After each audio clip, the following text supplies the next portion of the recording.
Good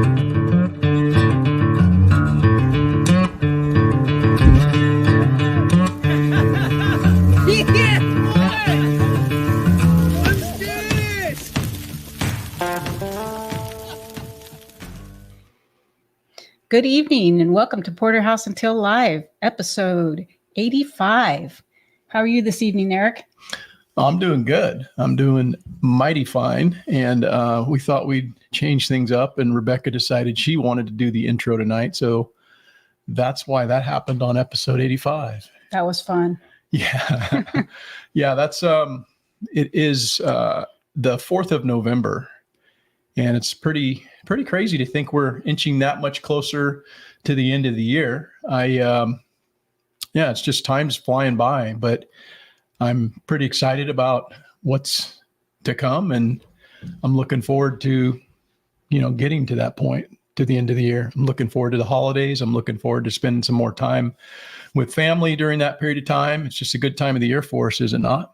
It is. We're just starting to work out what we're going to be doing for Thanksgiving, and our one son wants to run the turkey trot, so he's trying to get Dad to warm up to that idea. So let's see if that happens, huh? Yeah, I mean, I need to make contact with him. He has cerebral palsy, and he had run it with me one time before, and it was pretty cool. He was a little bit more mobile at that point. When he lived with us, he was a lot more active, but since moving out, he had become more sedentary.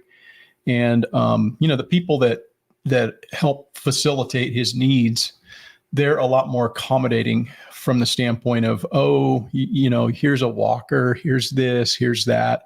And they never really forced or encouraged him, I should say. We kind of forced him to do it because he was completely capable. But most people choose to take the easy way for a lot of things, and he would prefer to take the easy way rather than pushing himself physically. But when he lived with us, he was actually very, very competent from the standpoint of somebody with his, disability.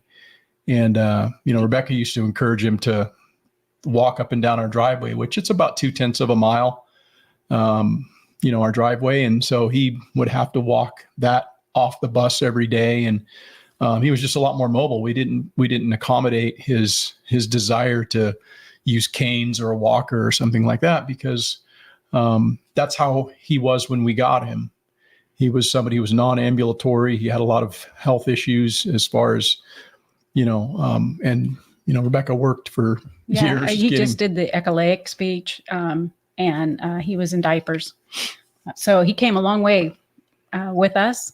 And he got to the point where not only would he get off the bus and walk down the driveway, walk to the end of the driveway to catch the bus, but also back down. But he had got running shoes, and he would go out and actually run a mile on the driveway to his ability. And so he did really good. We were able to teach him to swim. He did great.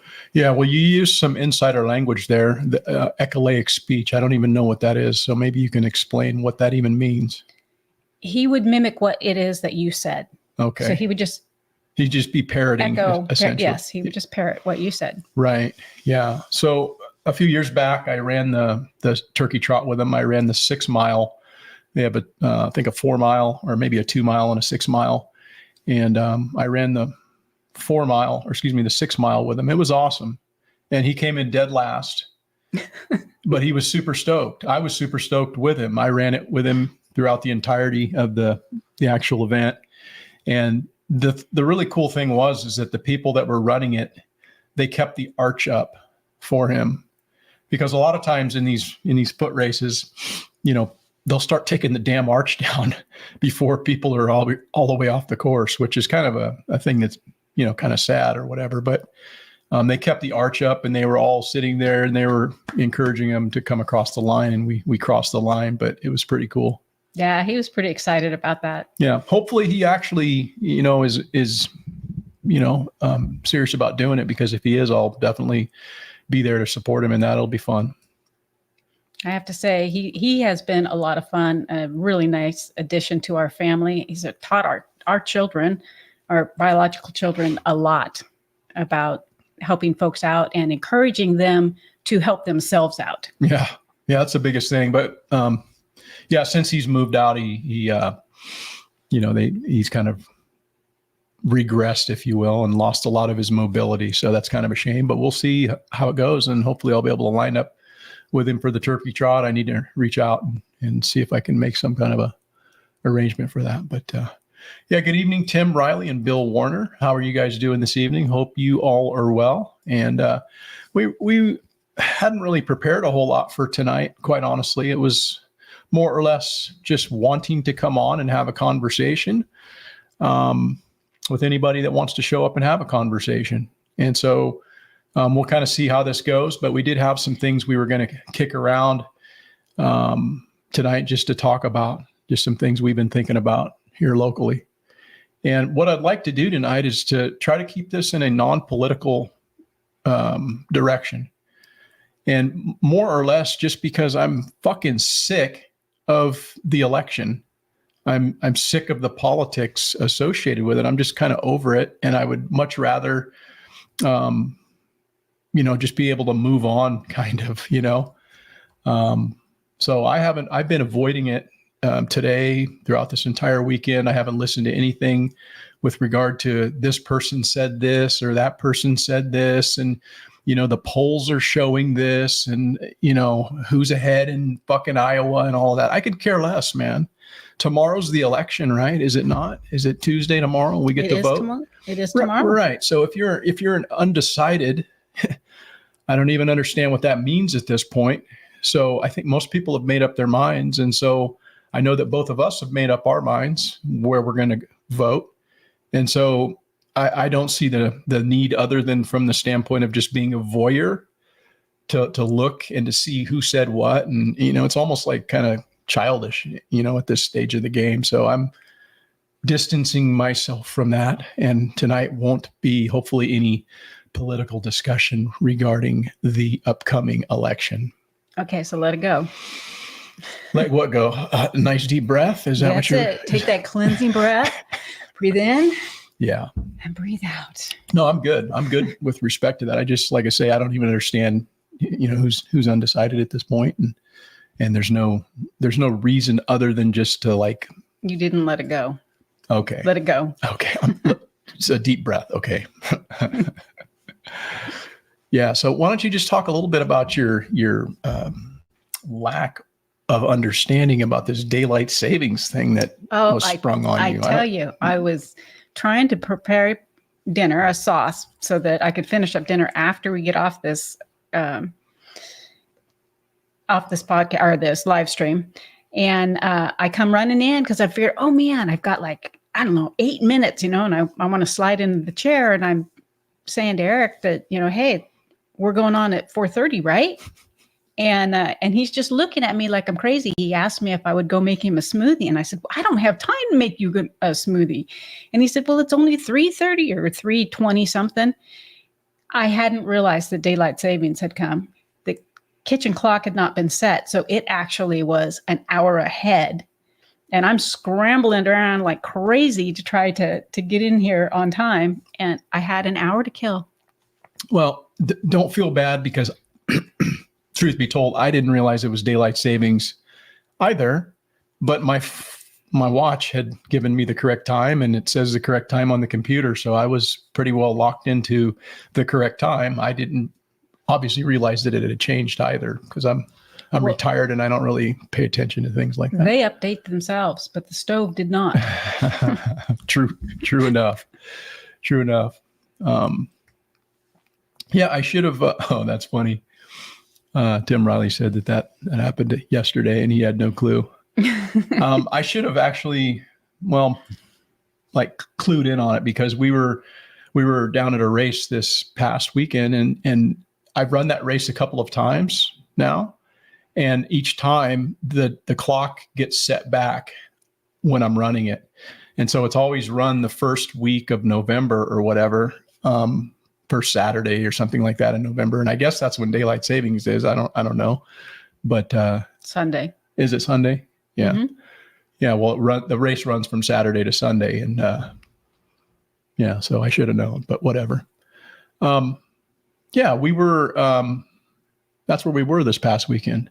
Yes. just for a day, just for kind of an overnighter type deal. And I was volunteering at this race because I happened to catch uh, an Instagram post from one of the guys that I've been a mutual follower of for quite some time. And he was reaching out saying, hey, can anybody come help to volunteer at one of these aid stations? And, I feel somewhat not compelled or obligated, but I do feel as though it's a really good thing to do, to volunteer and to give back, because whether it's a race like this or anything that we do that requires donated time, a lot of times you're in support of something that is a good cause. And I feel that way with regard to these types of events, because even though it's an individual sport and you're out there having your moment in the sun, displaying those talents, there's always a cast of supporting characters around you, whether that be your crew or somebody who's helping you, or in the case of what we were doing this weekend, we were working at one of the aid stations. The runners have these aid stations to pass throughout their journey of going through this course. And they're spaced, generally speaking, anywhere from about 4 miles to upwards of 10 miles. So somewhere in that range, you're going to have to run, 4 to 10 miles before you come to another place where you're going to be able to get water and food and supplies like that. So, and encouragement to keep going. Yeah. And that's where we were actually at this weekend. And it was I think it was special for us, both of us, because it was the first time we were able to take our granddaughter to one of these things. And we have a number of granddaughters, but this granddaughter was the only one that I believe would have enjoyed going and doing something like this, because she's at an appropriate age. The other two are far too young. And then we've got other grandchildren that are probably maybe almost a little too old to find any enjoyment out of this. But it was super cool to be able to take her in the motorhome overnight, and she was able to help out at the event. And it was pretty cool. What did you think about it? Oh, she did great. She just turned on and she shined. And I think everybody that came through really appreciated her.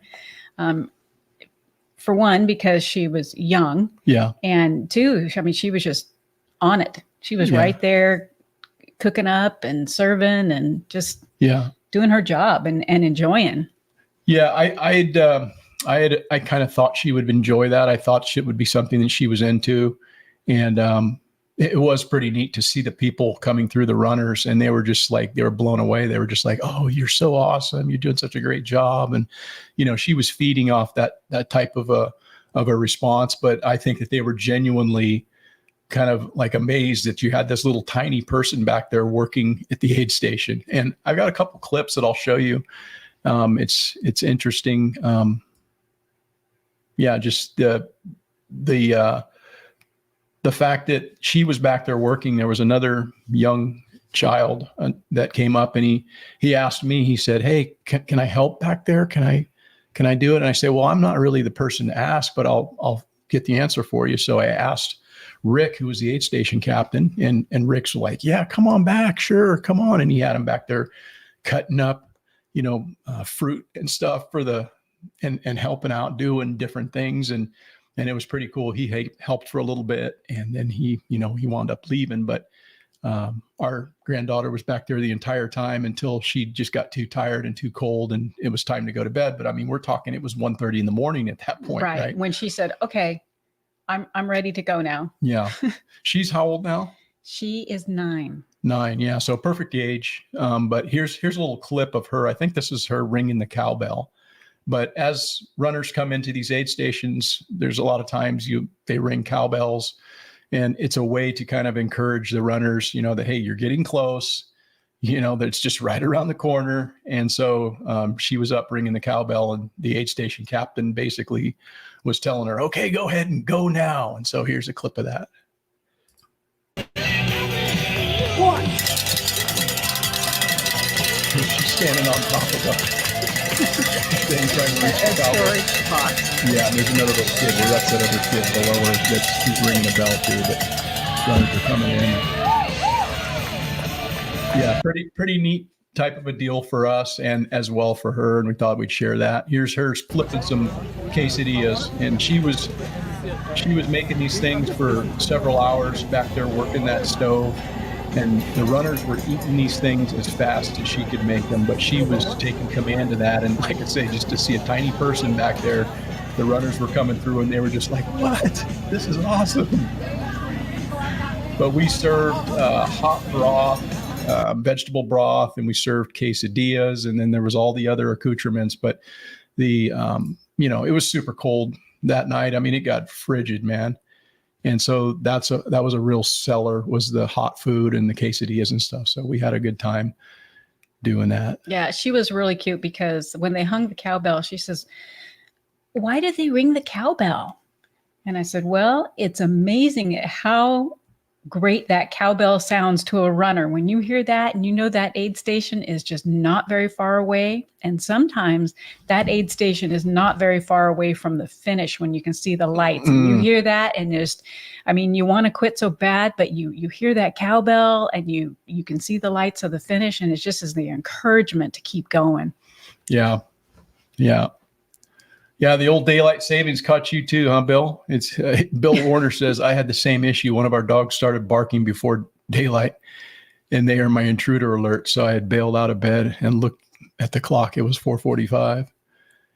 Yeah, he figured, what the heck? He decided to get dressed and started coffee. Sounds like a good way to start your day, man. Absolutely. Yeah, I look forward to that coffee every day. And, I don't know. I never thought I'd be somebody who was I started drinking coffee actually kind of at a younger age, probably around 16, I think, when I got my first job as a relief breeder for American Breeder Service. And I used to get up at like 3 a.m. And the guy I was, paired up with and was taking his route over, he kind of got me started drinking coffee, but it wasn't something that I felt that I needed to drink, but it almost is now. I look forward to it. A little coffee, a little cream, no sugar, and get the day started, man. So I hear you. So for me, it was more cream with a little bit of coffee. I know. That was coffee. That was coffee in the morning. No, it was creamer. It wasn't cream. It was creamer. You drank that shitty. It was vanilla creamer. Right. And I liked that better than the coffee, but I put coffee in it and it was good. But I am down to now drinking coffee with a little bit of half and half. So yeah.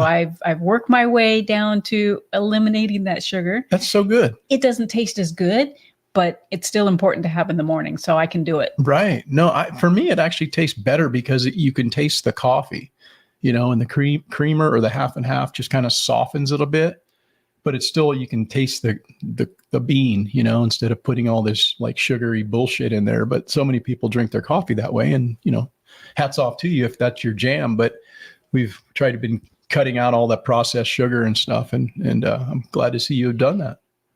That's a big step for you. It is, but I think I miss the French vanilla creamer. Do you? A little bit. I don't necessarily need a ton, but just a little bit. Yeah. Well, you're doing good. That's awesome. Well, thank you. I didn't think you'd ever do it. No, neither. I remember being up deer hunting and my brother was up early and I woke up and he wanted to know if I wanted a cup of coffee. And I said, yes. And he served me a black cup of coffee. It was gross. It was disgusting. Yeah. Well, they drink that shitty, like U-Ban or Folgers or something, the old cowboy coffee. And that's just terrible, man. But if you get some good bean and grind it up and then steep it just right, I mean, it's like, good coffee's much different than that crap you get out of a can. Yeah. Well, I didn't want to offend my brother. I managed to choke down most of it, but it really was choking it down. Indeed. Indeed.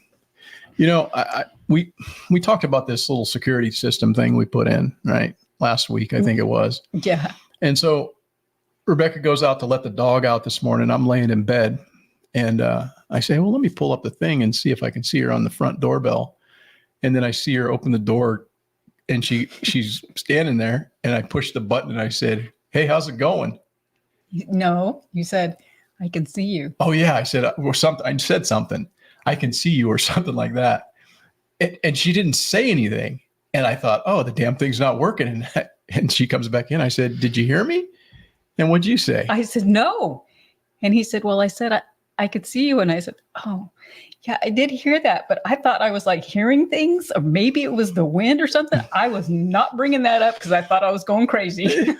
Yeah. I was not touching that. Yeah, that's funny that you were just going to like sit on that one and not even bother saying, hey, I heard this voice. Oh, I heard a voice. Yeah. So that's funny, man. I thought that was kind of cute. But at least it works, huh? It does work. Yeah, it was kind of nice when we were out of town. I pulled it up a couple times. Hey, the house is still there. It hasn't, nothing's happened to it. So it's kind of nice to see that. So I think what we'll do, guys, because security is, it's of utmost important, right? This is our domain, and this is our castle. This is the place where we feel the most comfortable, and we want to be secure in that comfort. And so I think what we'll do is probably work on trying to add a few more cameras, 3 to be exact, and that will cover the entirety of the perimeter of the house. And it'll just be nice to be able to have that level of security, right? Yes. Yeah. It'll be good to have one on the pool as well. Yeah. Just, because we do have little people around, I try to make sure I get those gates locked in the event that I'm not outside. But if for some reason they decide that they want to attempt to climb the fence or anything else, it'll be nice to have a camera. Yeah, I think what I need to do is to get up in the attic and then run some electrical and put a box up there in the corner, and that'll be able to cover 2 cameras right over here. I don't like having wires and whatnot just strung all over my house, so I'll probably, because they do need a power source, so I'll probably have to do something like that, get all up in that blown insulation. And you know how fun that is, right? Yeah, swimming around in insulation. However, going back to our son with CP, our fence had to be a certain way. It had to be of certain size so that you actually could not get a foothold in it. So hopefully that holds true. We've not had any problems with that, and we haven't had any grandchildren attempt to climb the fence either. So keep our fingers crossed. Sure. Yeah. That's something, this being gone this weekend, it was, again, it's very nice. I would like to do a lot more of that, a lot more traveling.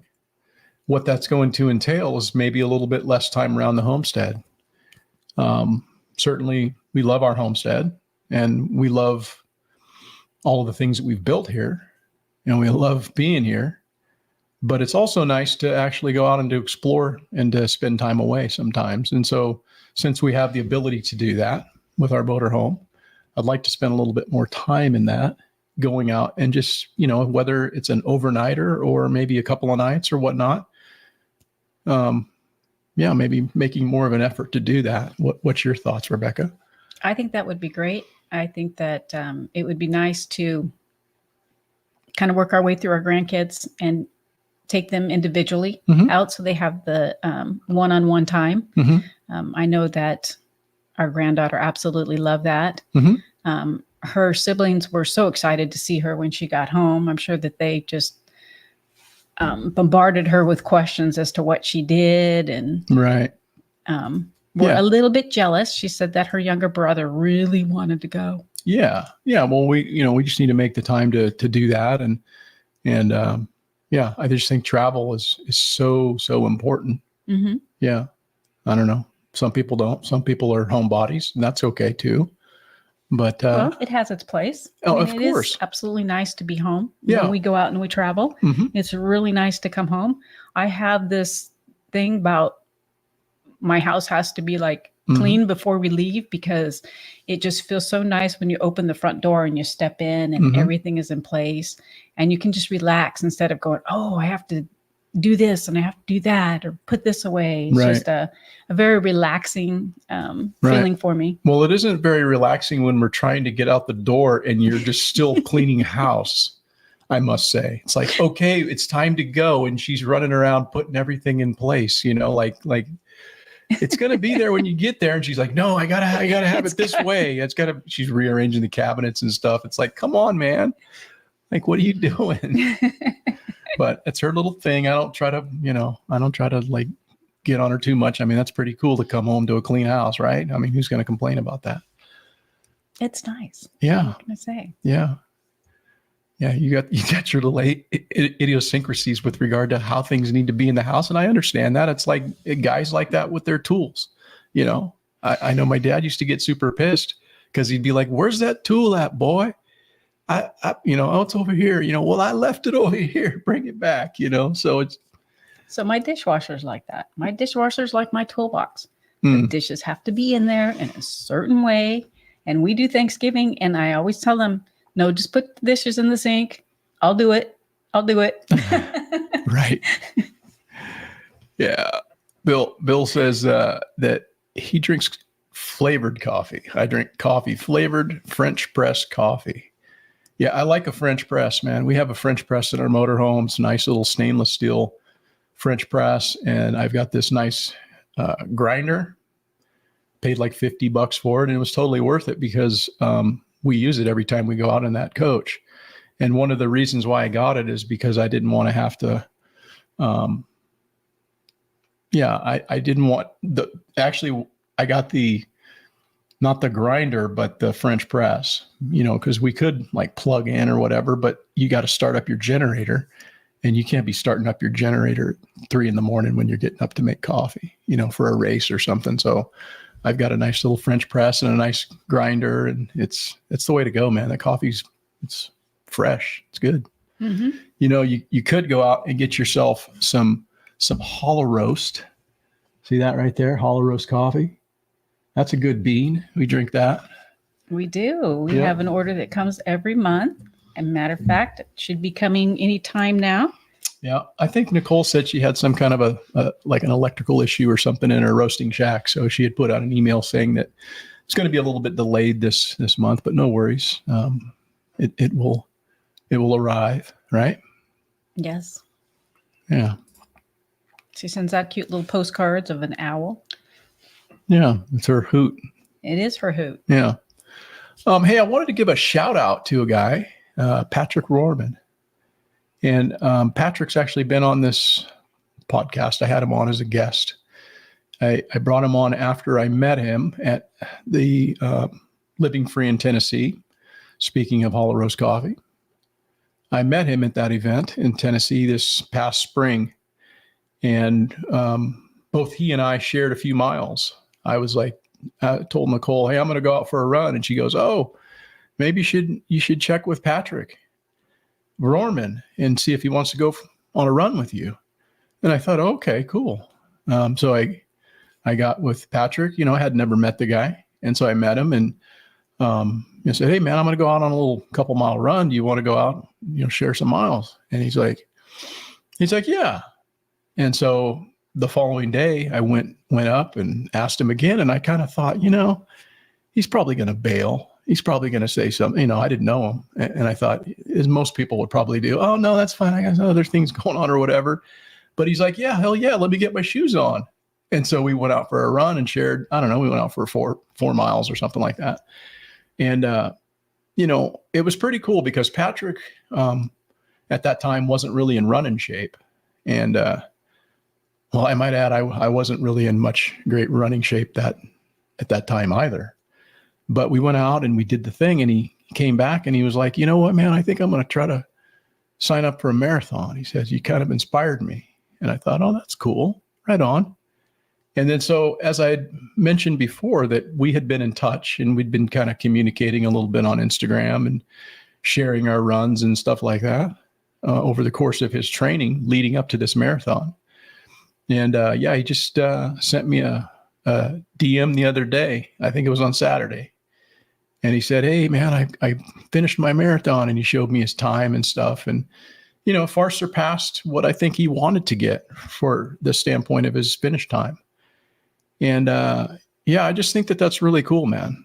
Because when people set goals and then they actually execute on goals, that says a lot about you, man. Because not a lot of people like doing hard things. Not a lot of people like stacking bricks. And that's what it takes to build yourself, to get better at anything. It takes stacking bricks. You got to stack those bricks every day. That's how a house is built, one at a time. And the more that you do that, the longer you do that kind of thing, the easier it kind of gets. And so, like I say, I want to just kind of acknowledge, his accomplishment and say, good job, man. I appreciate that. And I'm pretty stoked for him. Yeah. Awesome job, Patrick. Yeah. Yeah. Tim Riley says that Patrick's good people. Yeah, he is good people. He's a knife maker in Missouri, and he's the proprietor and owner of MT Knives. He's an expert knife maker and sharpener. And he's doing the thing out there. Goes to a lot of these festivals. I know he goes to Jack's festival out at Survival Podcast, Jack Spirko. And I think he's been out to Self-Reliance and other festivals, but I happened to meet him at Nicole's place. So it was, like I say, it was a good meeting to get a chance to meet him, because he is good people. He's got 10 kids, man. That's amazing. That's putting in work. That's amazing that he and his wife are doing the thing, Think about her and what she's doing. That's an amazing woman right there, raising 10 kids. I was wondering if any of them were twins. I don't know. I didn't ever ask Patrick that. I'll probably be reaching out to him just because I wanted to, have a phone conversation with him and just chop it up a little bit and see how he's doing. But yeah. As crazy as I am, I always thought that it would be so much fun to have twins. Even after I had kids and have gone through the process, I still thought it would be fun to have a set of twins. Yeah, I think it would be unique to have that. Not everybody has twins, not everybody has triplets or whatever, and it would be a unique bond to sit as parents and like get an opportunity to watch their interactions between each other, because I'm sure that there's just that fraternal connection with twins that no other siblings can share. Mm-hmm. They like by like just looking at each other, they can tell what each other's are thinking or whatever. So yeah, well, I think it'd be a unique thing to have, but we'd have Absolutely. I think we're probably past the point of trying to have kids, are we not? I don't know. Let's try. I think I'm all about that. But I think we can do this. Yeah. Yeah. So Bill Warner says that I really appreciate your family-oriented attitude. Unfortunately, my autism doesn't really make me compatible with those things. Oh, man. And Tim Riley says, I've got a set of twins, a boy and a girl. It's wild over here. Huh. So those are actually what would be called fraternal twins, is it not? Correct. Right. Two opposite sex. Mm-hmm. Yeah, that's pretty cool, man. I think that's unique as can be, But even at that, they have a very special connection. They would have to. You would be hard not to, I guess, really. I think there's probably like this, probably different for each set of twins or whatever, but some are probably very much wanting their own identity. And so they are always pushing away from, I look like this person, they dress me like this person, they want their own, autonomy. But then there's those that actually really embrace that too, so I'm sure there's both sides of it, but it would be kind of cool, but it's too late for us. Mm-hmm. Right. You're just crushing my dreams. Yeah. So, yeah, man, I got a lot of sleep last night. How much sleep did you get, Rebecca? This is pretty amazing. Oh, what did I get? Do you remember? I don't know, probably 10 hours and 42 minutes. That's not what you got. You got like 7 hours. Oh, that's right. I got 10 hours and 51 minutes. See, one of us did. Yeah. Yeah. So it's an amazing thing when you get that much sleep, because the night prior, I didn't get as much sleep because we were at that event over the weekend and I got a very terrible night's sleep. And it's just an amazing thing that when you're well rested, how good you feel, your mind is clear, you're just ready to roll, you're ready to go. And then when you don't get enough sleep, like I did the night before, you wake up and you feel like, you're just agitated. I don't know, your hormones are off or whatever. But Yeah, I slept for 10 hours and 51 minutes last night. And I woke up this morning feeling like I could do anything. That's amazing for you. Very much so. Very much. That's normally my sleep. I get like 9 or 10 hours sleep. Yeah. Yeah. She's a good sleeper. I'm not so much, but I hope to improve upon that. Right? Mm-hmm. Yeah. Maybe more back rubs. That would be good. Mm-mm. Yeah. Bill Warner's chiming in. He says that Nicole's coffee is awesome. So is Lumna Acres, who partners with a small coffee roaster in New England. Yeah, cool, Wow. man. We love craft coffee. We love small business. And so, yeah, shout them out. That's awesome. That is super good. I would much rather purchase something that's family owned, small business, rather put my money there than put it elsewhere. And even if I don't put all my money there, I'm certainly going to try to do my best to spread it around to those types of entities, because I think it's important that we support those entities, because that's who's going to be there if, in fact, we need somebody to be there, not the corporate giants, right? And so, yeah, I fully like being able to buy stuff like that. You bought from those little kids the other day. I did. I bought coffee. It's from Sequent. It's the combination of a brother and sister that roast coffee beans. Mm-hmm. It's, each part of their name that they came up with. Mm-hmm. And I believe that they were like 15 and 17. Mm-hmm. And it's pretty good coffee. Yeah, it wasn't bad. I don't think it's as good as like Nicole's or something, but it was decent, right? Mm-hmm. Was it a medium roast or something? Maybe that's why it just didn't taste like it was how I like it or whatever, but it was fine. Yeah, I believe it is a medium roast. It was the only one that they had out there. Yeah. But they were just working it.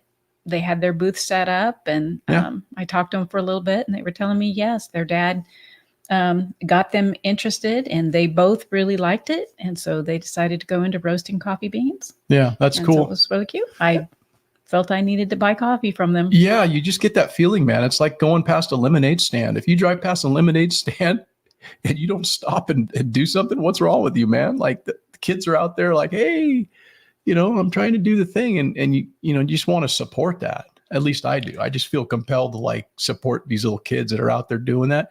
And then this coffee roaster thing, that's like next level next level lemonade stand. Mm-hmm. You've got, they're 13 and 14. Now they're roasting beans. They're not just like making some lemonade or whatever, Yeah. So well, cool. I appreciate that. Same with Girl Scout cookies, that the kids themselves are actually doing it. If it's the parent that approaches you when you're, say, walking in a Walmart, hey, do you want to buy it? No, sorry. Yeah. But when the young Girl Scout comes up to you in her little uniform and she's saying, oh, would you like to buy Girl Scout cookies? I usually ask them, oh, what type do you have? I let them go through the brands, and then I ask them what's their favorite. And so they'll tell me all about the cookie that they personally like. That's the cookie I buy. I pay for the cookies, and then I hand them the box.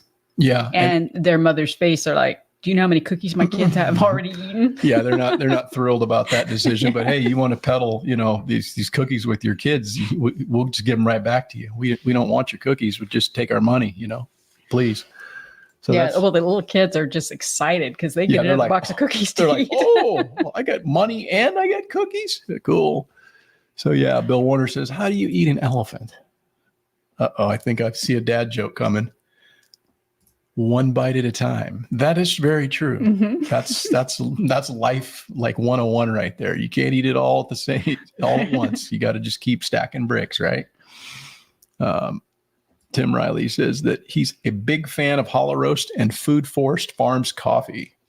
Brian's Blend. Brian is out of Seattle in the Survival Podcast Self-Reliance Festival Tribe. Yeah, I've met Brian. Yeah, he's a pretty eclectic dude. I like him. But yeah, I met him at Self-Reliance Festival the first time that I was there. I didn't know that he was actually making coffee. I thought he just sold like some other stuff, but I didn't know he was doing the coffee roasting business now. So cool, man. That's awesome. Yeah, Tim says that he also likes to support young entrepreneurship. Yeah, I think that's important, man. There's enough in life that discourages people. you're going to, as an entrepreneur, you're going to find plenty of opportunities to be discouraged when you're an adult. I don't think we really need to go out of our way to discourage young people from getting out there and trying to earn a buck, in an honest way. I think that's a really important thing to just, always think about. Mm-hmm. Right. Because it's not easy, trying to build a business or something from the ground up. And, there's a million people out there that have the same idea as you, and you need to be able to present that in a way that, other people might want to support you.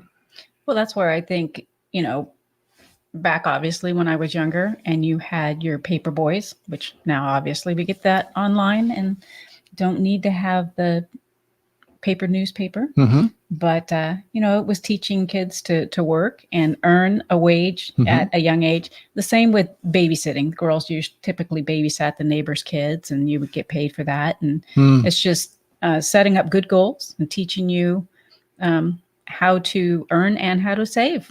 Yeah. Yeah. That's, And responsibility. Yeah, I don't know. I was trying to think of what in today's society is like an equivalent to those things that young people used to do on a large scale. That was kind of a rite of passage almost for a young boy to get on a Schwinn bike or whatever and throw the old sack around his neck and go throw papers at people's driveway. And that's how they earn some money. Or, there's a lot of different ways that people over the course of time as a young person has made money. Mm-hmm. Now it's you go flip burgers at a fast food restaurant or do some kind of a, delivery service job or whatever, I guess. Maybe DoorDash or some shit like that. But I don't know. Well, even for our kids, mm-hmm. and you did it as well, is showing their cows at the fair mm-hmm. and then selling them in the auction and earning money. And that's how our kids bought their first cars, mm-hmm. except for our son, who did get his dad's truck. Yeah. But,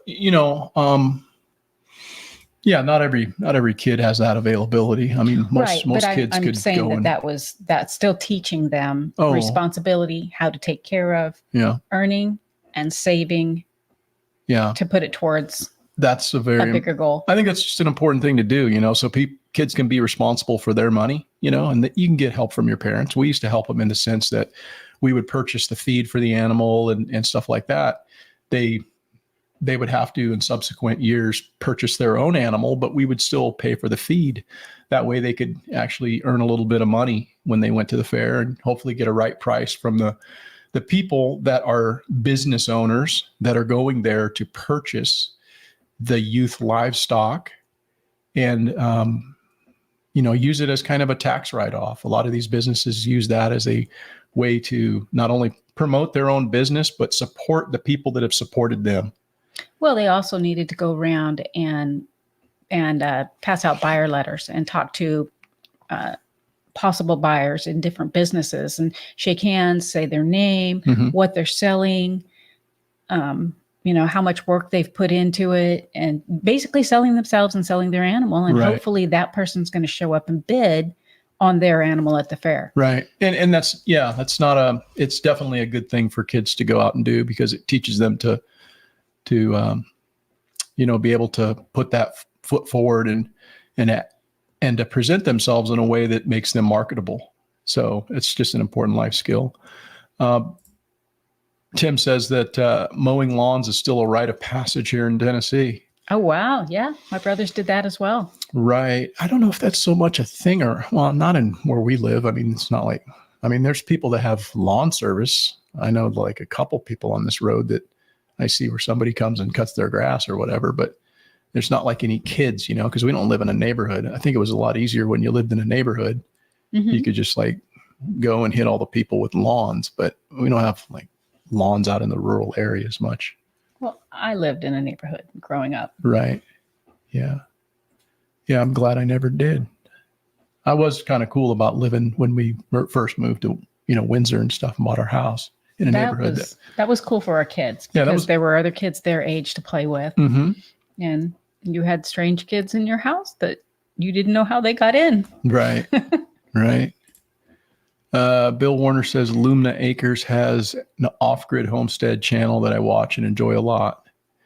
Yeah, that's cool, man. I think I've seen their act before. I don't subscribe to them or whatever, but I have seen, I think, that name before. So maybe I'll take a look and see what they're all about. But yeah, that's cool. Lumina Acres. Yeah. And Bill Warner says it's like the local ice cream truck that comes through our neighborhood. It's great to see, but the ice cream isn't really nearly what it used to be.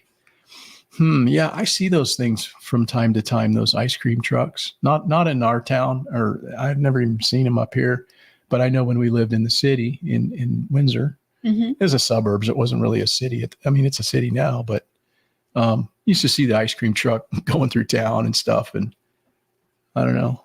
Yeah. I think the ice cream in an ice cream truck is a lot better when you're a kid. As an adult, Yeah, that's true. You probably everything's like, better when you're a kid because you don't know any better when you're a kid. Yeah. It's just sugary, like cold stuff. So you're good. Yeah, I hear you.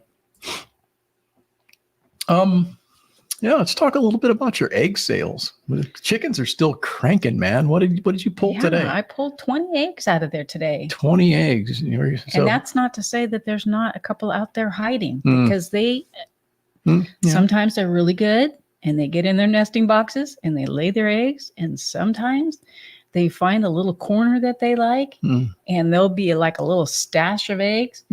Those ones I have to throw away because unfortunately I don't know how long they've been sitting there. Yeah. If it's a corner that I haven't seen for a while.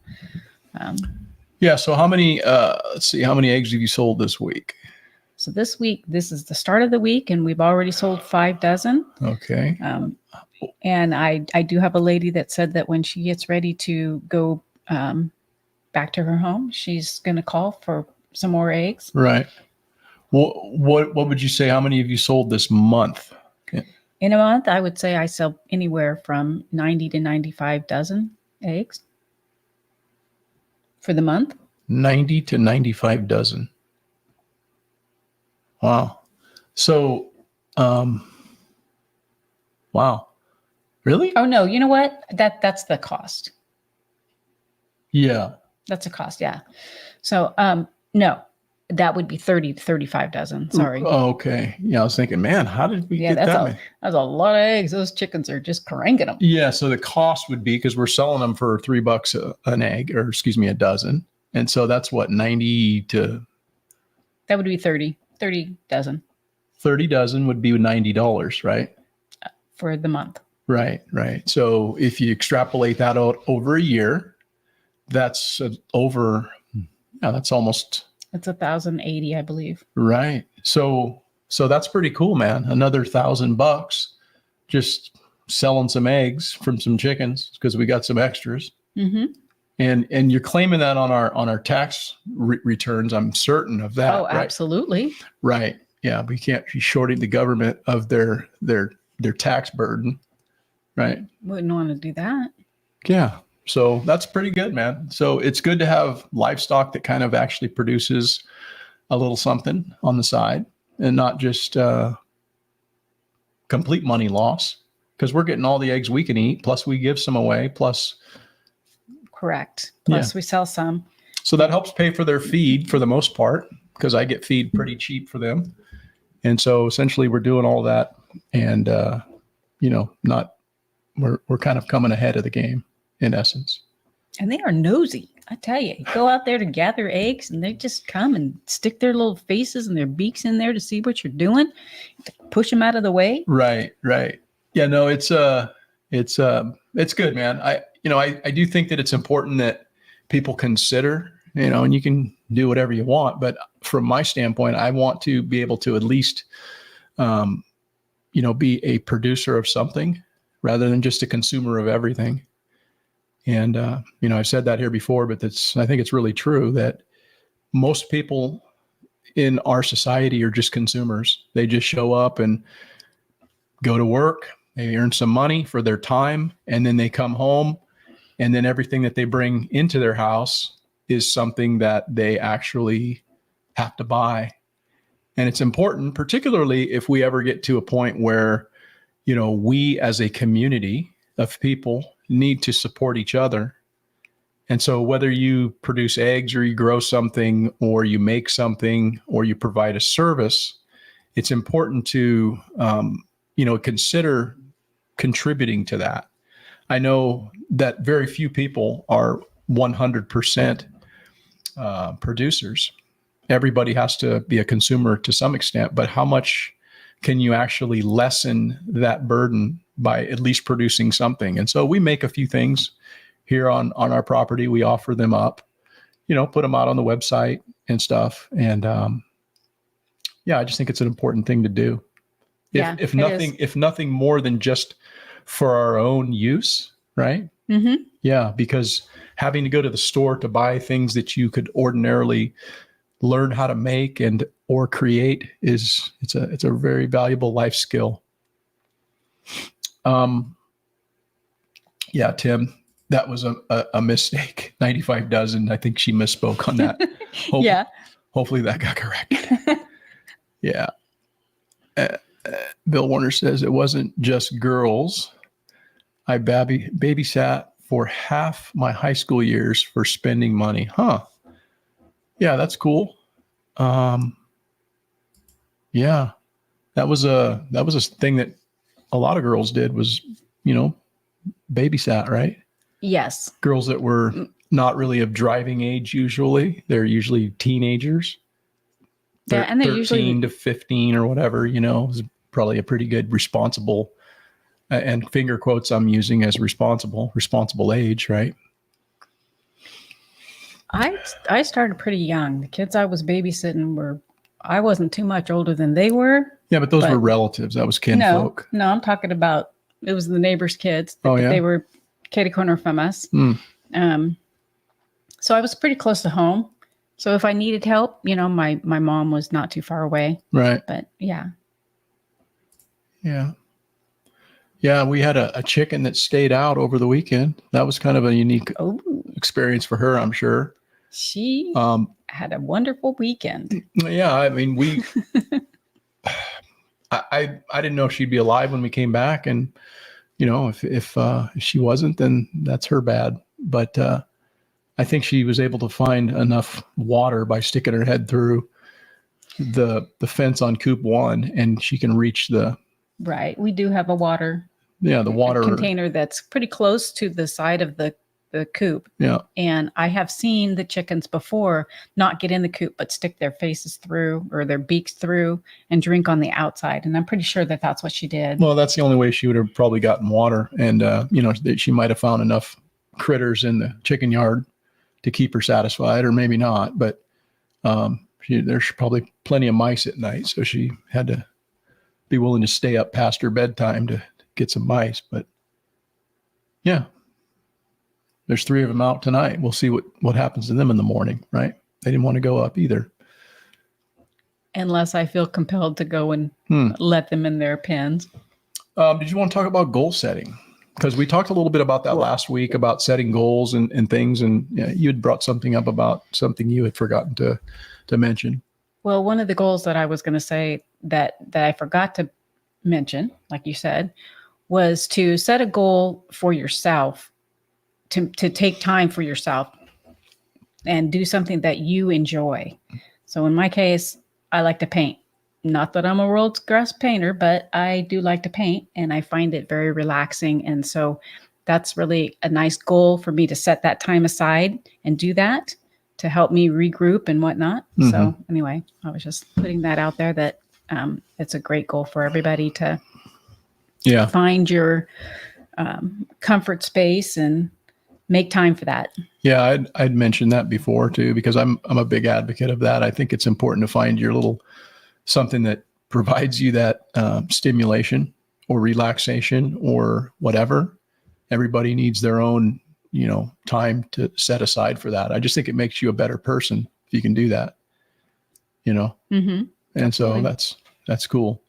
Helps you regroup. Yeah, I think you're a pretty good painter. Don't sell yourself short, I mean, it's not like you're painting things that are like Rembrandts or anything, but you've got skills. Well, I don't know. I've seen some of those paintings. Yeah, that's true. That's true. But yeah, no, you got skills. And if it's something you like doing, then that's awesome. Well, we started with the birdhouses. Mm-hmm. Of course, we've pulled those. Well, we don't have them anymore, but that was a lot of fun because they in themselves were a story.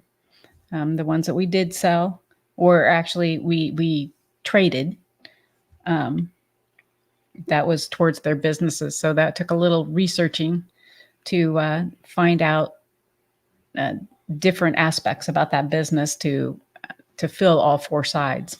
Yeah. Bill says if your eggs float in water, they should not be consumed. If they sink, they should be pig feed. And we don't use that test. I think we just try to stay up on, the eggs that we get are fresh because we got plenty of eggs, and some of them we have to just chuck out in the field.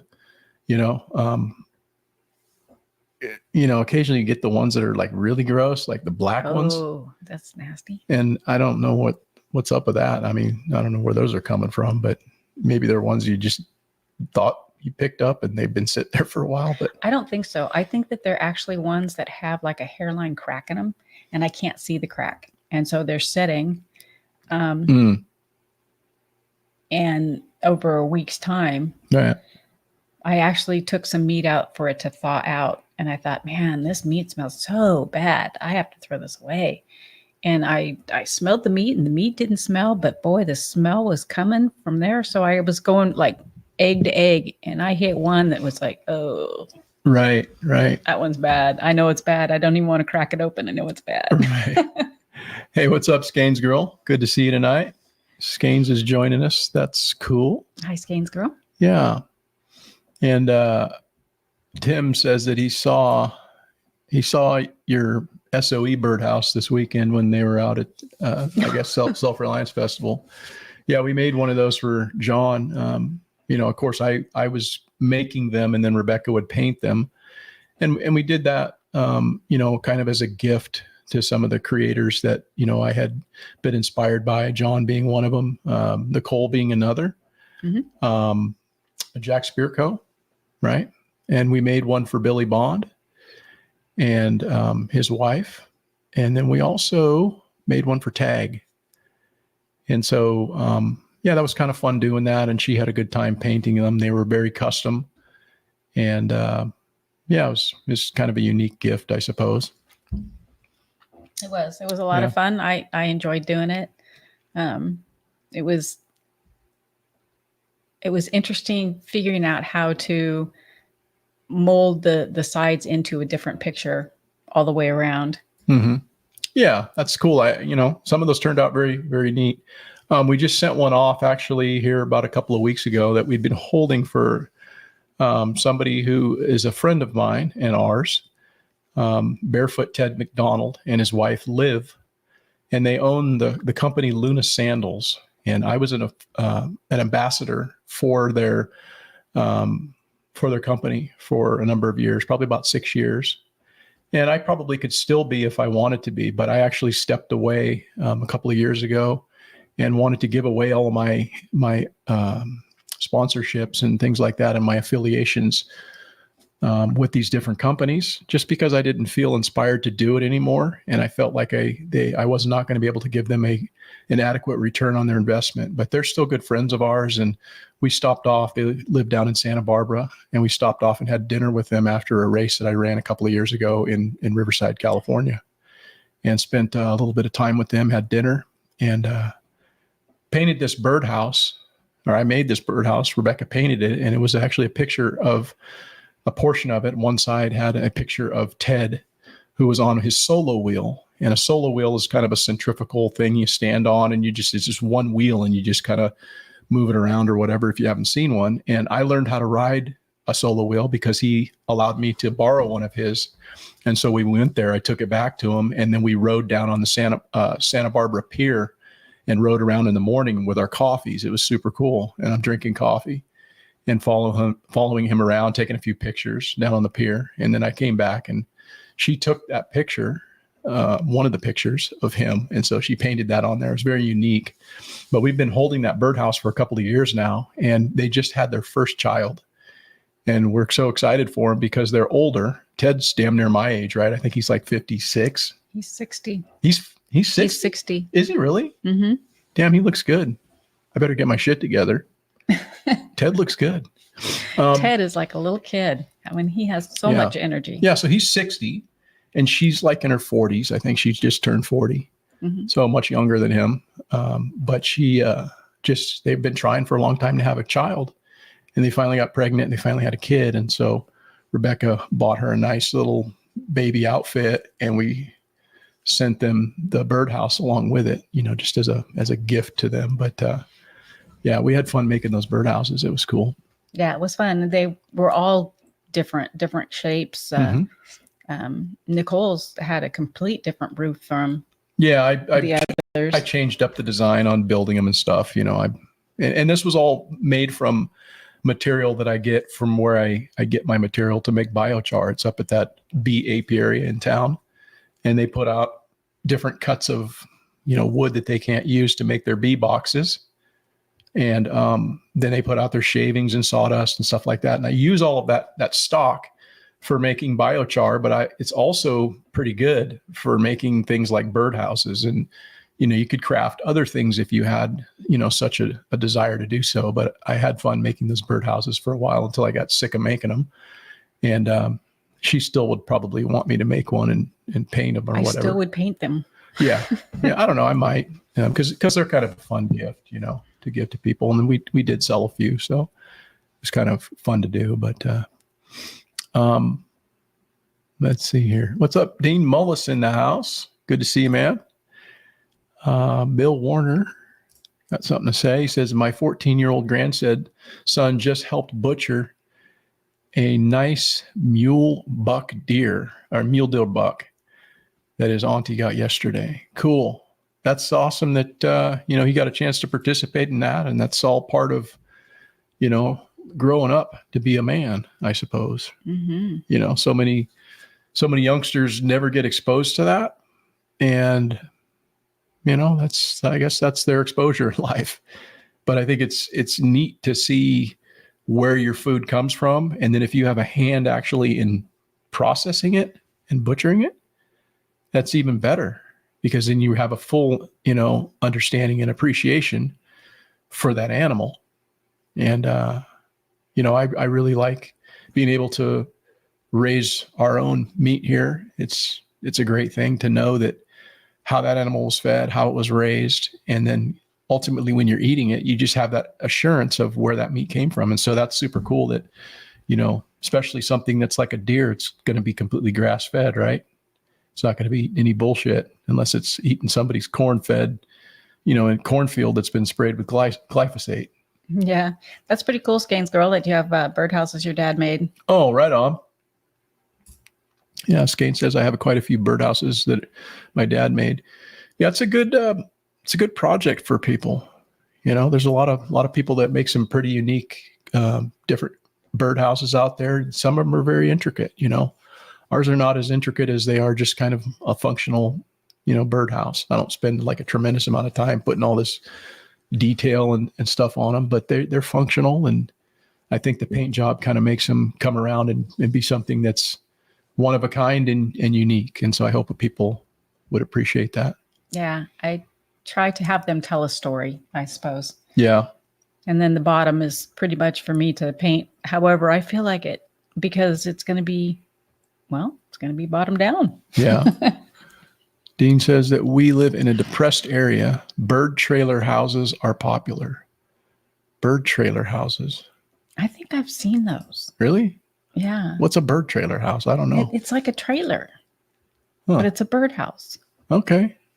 I'd never seen that before. Yeah, you ran out of friends to give them to. Bill says, I used to make birdhouses, but I ran out of friends to give them to. That's funny. Yeah, so one of the things that we did today is go out and spend money. That's one of my favorite things to do. And Rebecca's always trying to rein me in. But now that I've got that treadmill in the back room, there's a perfect spot on the wall that needs to have something up there so I can entertain myself and watch maybe some videos and stuff. So I, like a dumbass, I I'm an old guy and I'm not really like as up on tech stuff as maybe my son.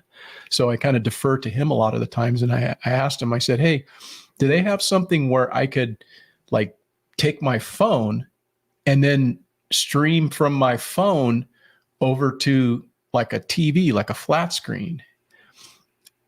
And he's like, well, you just go buy a Roku TV. And I'm like, what the hell's that? And he's like, oh, it's just like a TV that has all those apps and stuff already in the TV. And I'm like, really?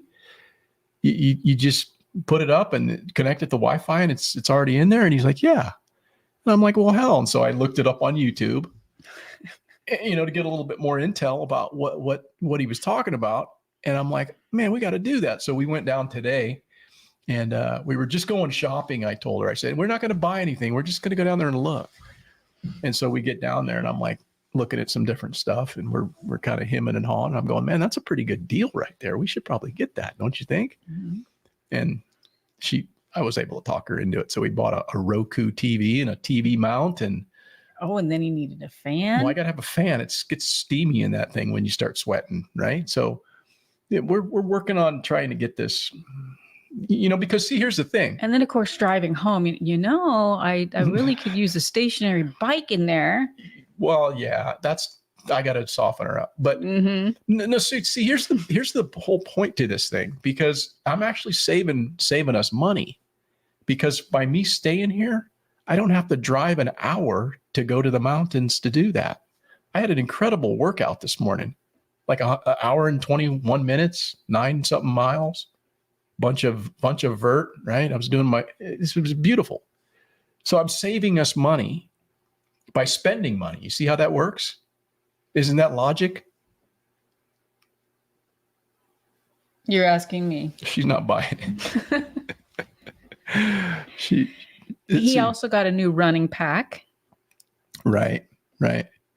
So what do you mean? Bill says the live keeps repeating. I have no idea what that means. The live keeps repeating. What does that mean?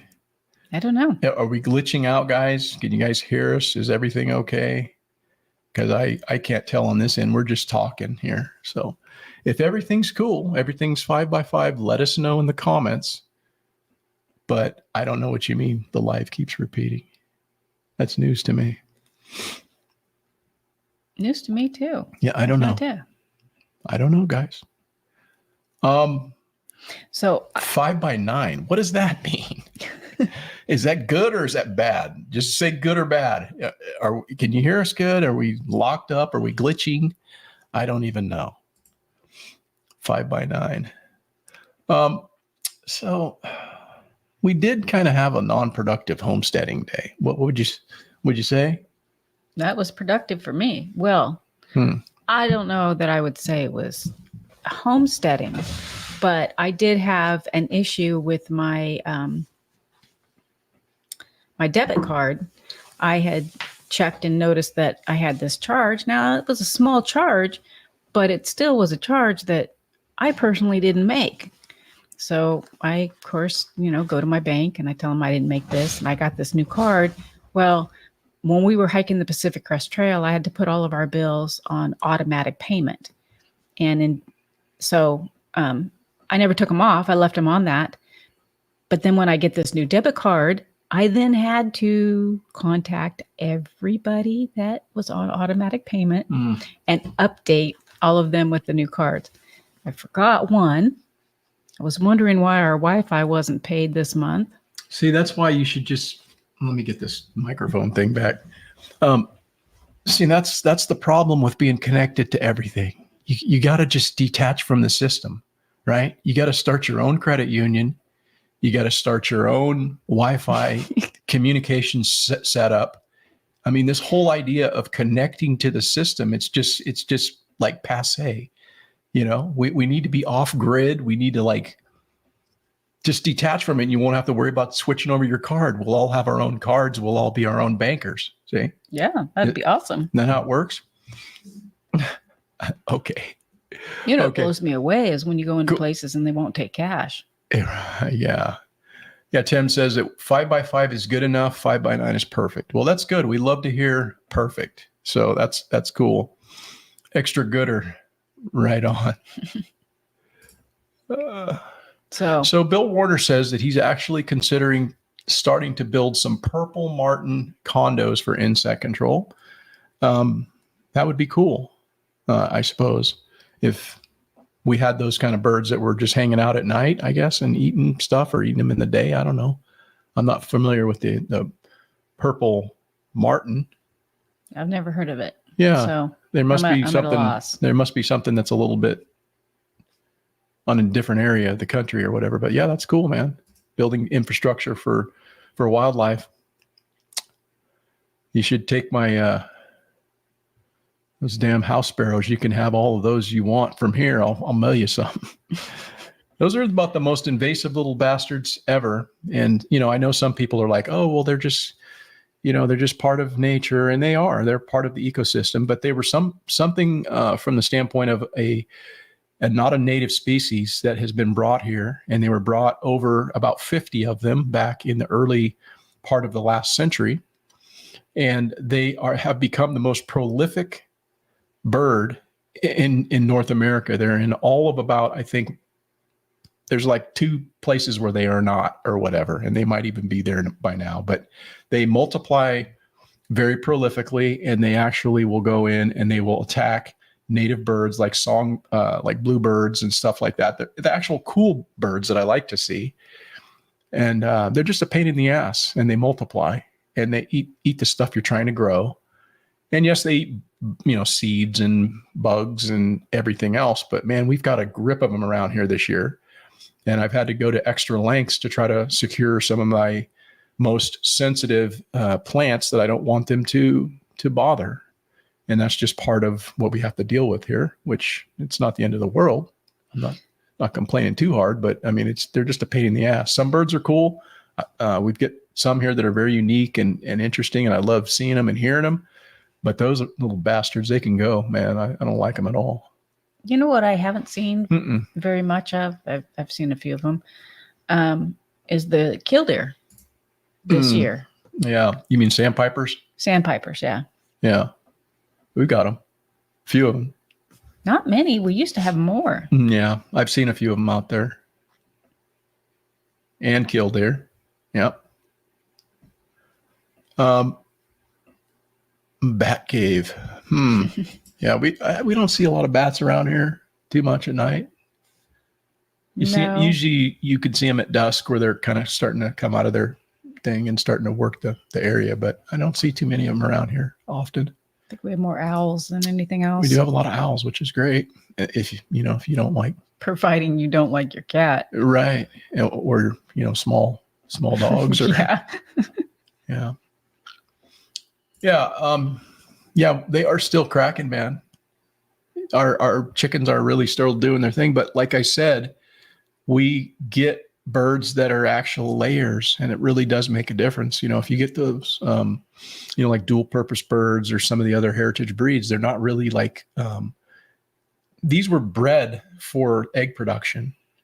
And when you get birds that are really like true layers, like a leghorn is another really good bird. I don't really have as much success with them laying through the molt, but these birds for us will lay through the molt the first year. So like the ones we got this last year, they're going to continue to lay all winter. And so we'll be able to have, eggs throughout, probably enough to supply most of our egg sales.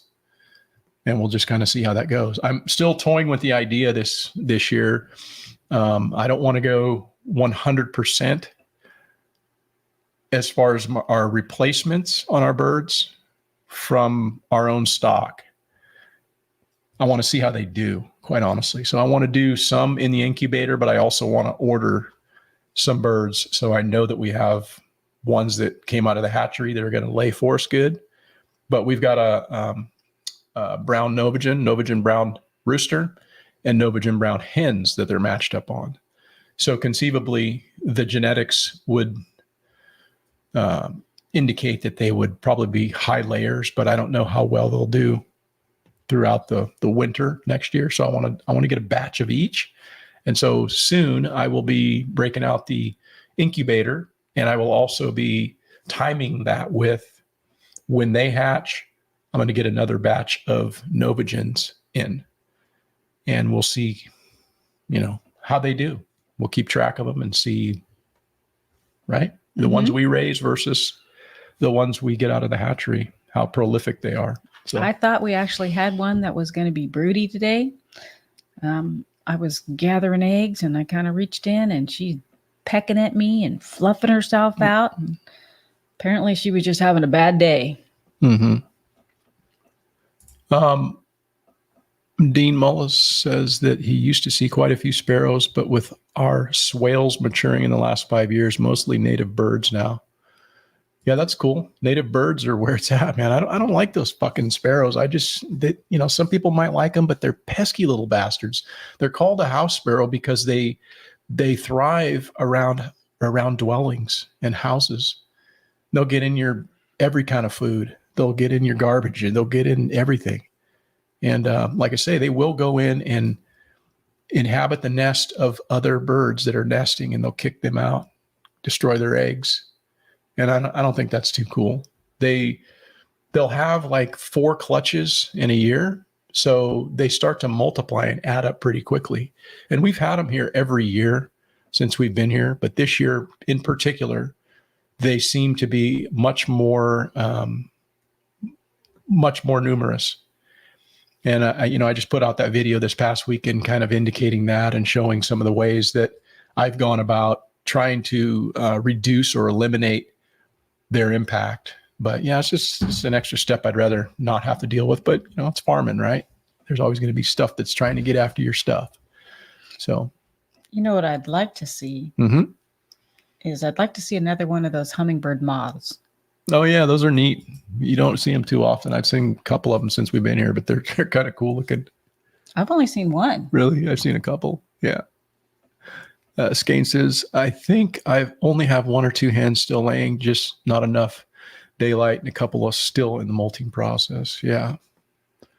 Yeah, it's about that time for sure. I got to do some whacking out there, man. I got to get some chickens rounded up and get them off the payroll because they're just, they're the ones that wouldn't go up tonight. Yeah. Yeah, those ones they're going to be short. They're short. Dean says that we have a flock of Novagen Browns about 2 years that have crashed on egg production, 60 hens and less than a dozen eggs a day. Yeah. Start culling, man. Yeah. Yeah. That's about how often I run them. I don't take them through a 3rd year.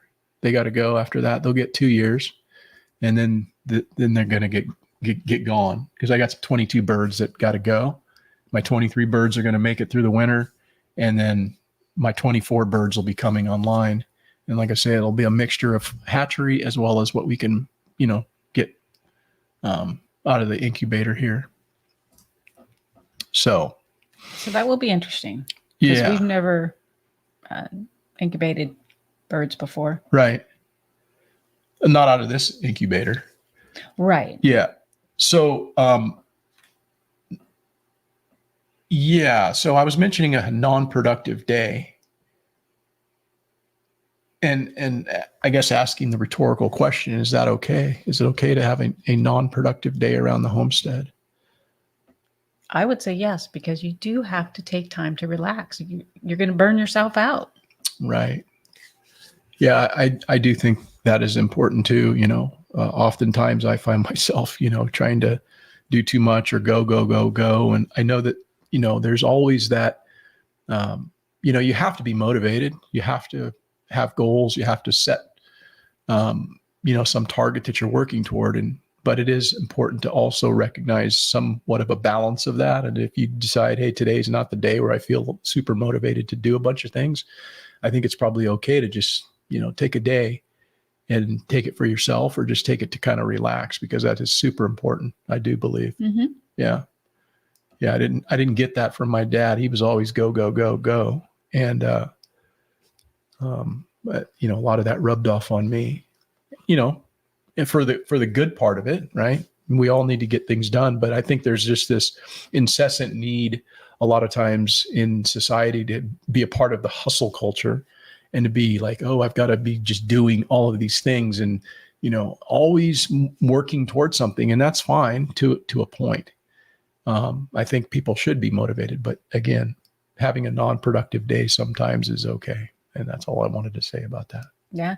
I guess part of me is I want to get up in the morning and I want to accomplish a lot of things that happen. If it's, doing the dishes, doing the laundry, cleaning the house, making sure the animals are taken care of, going out and getting things from the garden or whatnot. I like to do that fairly quickly in the morning, because the evenings I would like to have that as time to relax. Yeah. Before I'm going to go to sleep, not just all the way up until you climb in bed and go to sleep. Right. Yeah, that's very important too, man. If you can try to eat before you're laying down to go to bed, and you eat, and then you can kind of still move around or whatnot, and then just making sure that you're not getting yourself all wound up before you go to sleep.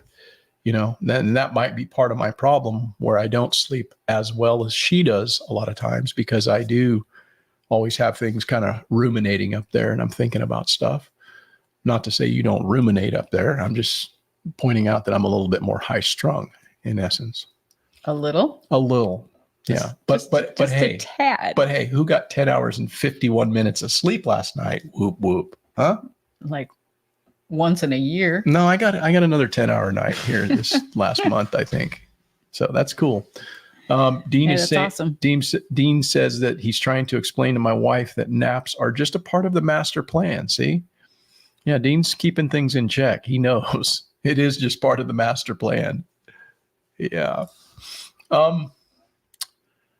So the garden is still kicking, though, is it not? The garden is still kicking. No matter how much I try to kill our basil, it just keeps coming back. Right. Yeah, we're still harvesting basil. We still got tomatoes, peppers. Yeah, that's the beauty, I suppose, of a climate that permits that kind of occasional growth. Squash up there. Yeah, we still have a couple squash that are deciding they want to start doing their thing, but we're starting to get to the point where sunlight isn't as long and it's not as hot, so it's taking longer for tomatoes to start to ripen and things.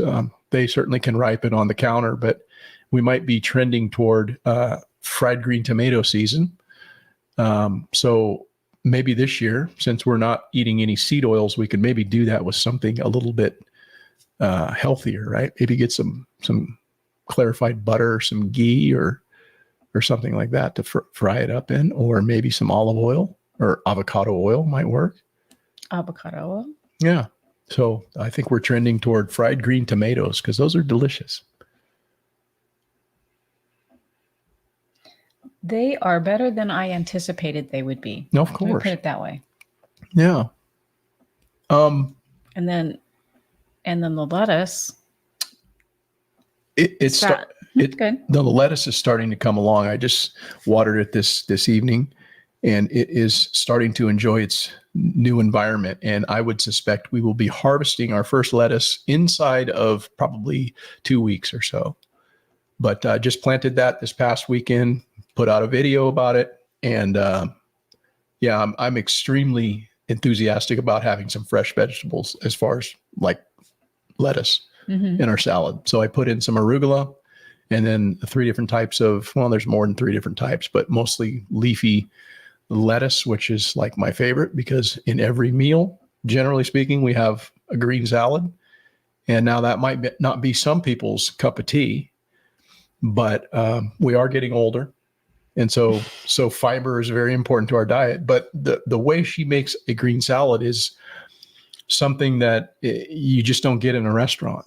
The salads in a restaurant, they don't even hold a candle. I mean, it's amazing the things you put in a salad.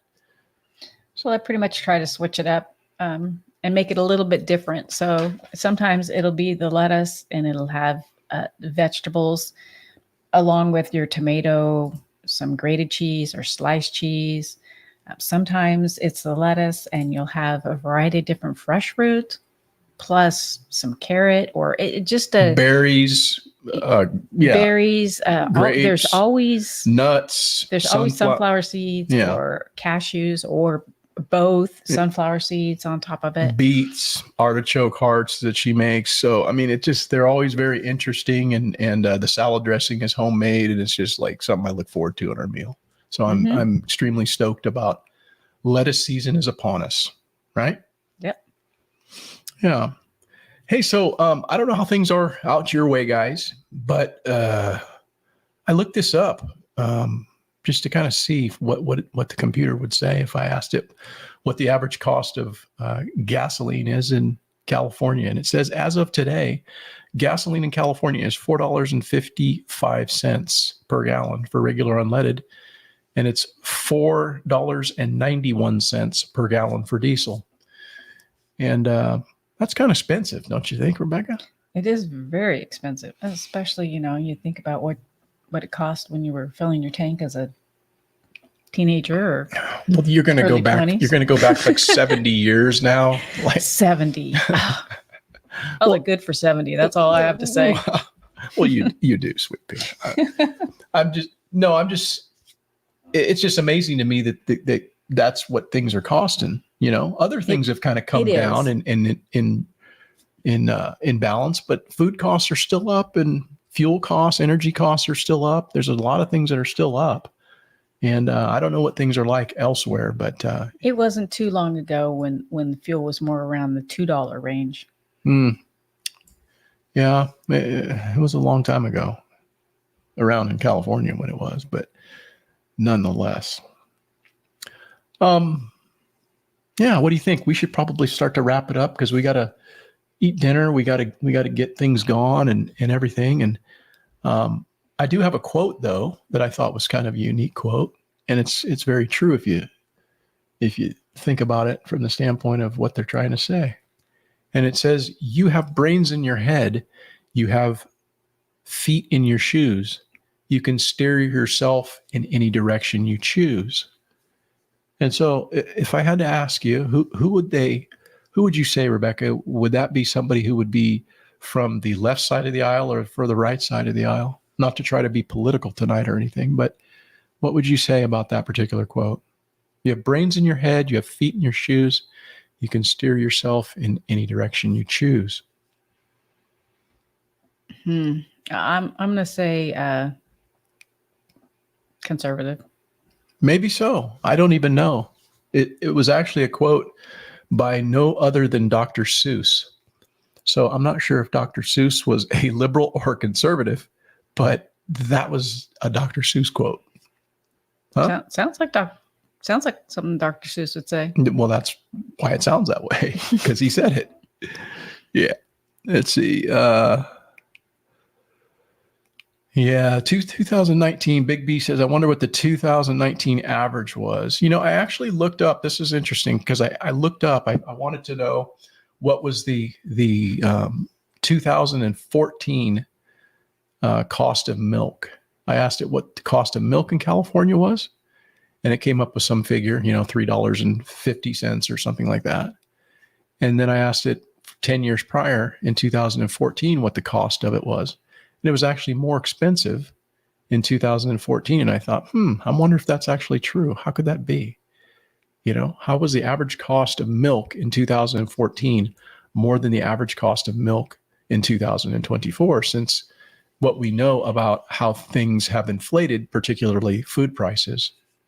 So I didn't mention anything about that, but it varies from time to time. But one thing that we are seeing is a trend always kind of headed in one direction, because if you were to go back 50 years, there'd be nothing that could touch today's prices, or, it would be, 10x probably, So $2.99 for gas, Dean Mullis says, in North Carolina. That seems a little high too, man. That's a lot cheaper than here. But no, that's probably a pretty decent price, huh? You think? Yeah. Just under $3 compared to a gallon? what we have, yes. Right. Because I know when I went back to Tennessee, that's one thing I was really stoked about. I was driving her car, and as soon as I got on the other side of Nevada, prices really dropped like dramatically by at least $1 and something. And then by the time I got back to like Tennessee, man, I was like looking at gas. It was under $2 a gallon. I was like, what the hell? There's like $1.97 or whatever. And so, yeah, it was just nice. It was nice to like not have that extreme cost of fuel like we have here in Cali. So like what Dean Warner said? Hang on a second. Bill Warner said they had venison and brown rice for dinner tonight. That sounds pretty good, man. I could eat that. What did he say? Where? Who said it? I mixed two names. I was talking about Bill Warner down at the bottom. Okay. But I called him Dean. Okay. So he said, Bill Warner said, that's the way my birdhouses and my wife painted them. And it was a great amount of fun. Yeah. Yeah. We did it for a while. It was cool. And like I say, we're not done doing it. We'll probably do some more of it. We just need to be inspired in order to take the time to do it is all, right? Our granddaughter saw them, the one that you saw helping out at the aid station. Mm-hmm. And so for her birthday, he built one and I painted it to suit what she liked. She's in ballet. So she of course had a ballerina on one side and the front of it was kind of like a storybook castle looking front. So it was pretty cool. Yeah. It's fun to do, little unique projects like that are one of a kind. I think they're special because they'll never be duplicated. And, you either like them or you don't, but I think people have appreciated, receiving those things as gifts. So that's cool. I think we are going to have to get though, right? I do want to say that I thank everybody who has joined us tonight. Like I say, we didn't really know what to talk about or how, what we were going to do coming on here, but we did have a few thoughts we wanted to share. And again, this wasn't intended in any way to talk anything about the election because thank goodness after tomorrow, we will know one way or the other which direction this country's headed. I foresee that there's not anybody you just who can't at this let point. it go, can you? No, I'm just closing out here. I just foresee that there's nobody here who happens to be undecided, and we'll know by tomorrow. I'm excited about going and casting my vote, regardless of whether it actually matters or not. So I'm going to say my piece, and then we'll move on and look forward to 2025. Will we not? Yes. Yeah. It's coming soon. Yeah, I've got a quote, and this dude, man, I've always appreciated his work ethic. I've actually always appreciated his contribution to the sport and the way that he's carried himself as a professional. And it's unfortunate that he had to die at such a young age, Kobe Bryant. He was somebody who looked up to one of the greatest, probably the greatest basketball player of all time. At least that's what people say. And I would concur with that. In Michael Jordan, he looked up to him as somebody I want to try to emulate and to be like. And he did so by actually putting in the work. I talked a little bit about stacking bricks this morning, when I got on the broadcast tonight, talking about the achievement that Patrick Rohrman was able to do in building himself, making him a little bit better by going out and training. And that's how you do it, man. You stack bricks every day and it just keeps getting easier. And that's what I talk about on this podcast, right? Be better tomorrow than you were today. And so I want to try to encourage everybody to keep that in your thoughts moving forward, because that's really all that we can do is try to make ourselves better, right? Mm-hmm. And so let me play this on the way out, and then we will probably end it up for tonight. Thank you all for joining us. Yeah. And every day is a new adventure. It absolutely is. But hey, check this out. Hey, you look yourself in the mirror and you ask yourself, did I get better today? If the answer is yes, and you do that for 5 years, 10 years, 15 years, how much better are you going to be? Are you getting better every single day? That's the question. And it's just taking small steps. You don't try to get it all done in one day, in 1 week, in 1 year. It's the process of getting better every day and doing that for a period of years that then create the masterpiece. That's true, man. Mm-hmm. That's true. It's amazing how much you can actually do if you put your mind to it and you're diligent and you are focused and you are more than anything consistent. Consistency, man. It just like you keep showing up and eventually things are going to happen for you, whether that's building your business. You're going to have probably many, many chances to try and fail at certain things. But if you keep trying and trying to find the right angle for yourself, whether that be from the standpoint of entrepreneurialism or improvement of yourself or getting something that you want, it's all about showing up every day and putting in the work. And so I really resonate and agree with what Kobe had to say there, but that's a guy right there that lived it. And, he's not just talking, some rhetorical bullshit. He actually lived that. That guy came to be one of the best players in NBA history. He was an amazing player that had skills beyond most people on his team, So like I say, he's kind of a hero of mine, I suppose. But Dean Mullis says, big projects turned into small individual tasks working well for moving along. Sounds like another Dr. Seuss quote, but I agree with that, man. So again, guys, thanks for joining us tonight. We're going to get going. We're having spaghetti tonight. And it's going to be red lentil pasta, right? Yes. And some fresh herbs and some beef that we grew. So it's fantastic, man. We're looking forward to it. But I got to go out and take care of some sheep because it's completely dark out there now. And we are going to call it an evening. So thanks again, Absolutely. guys. Thank you. And we'll see you next week. Bye.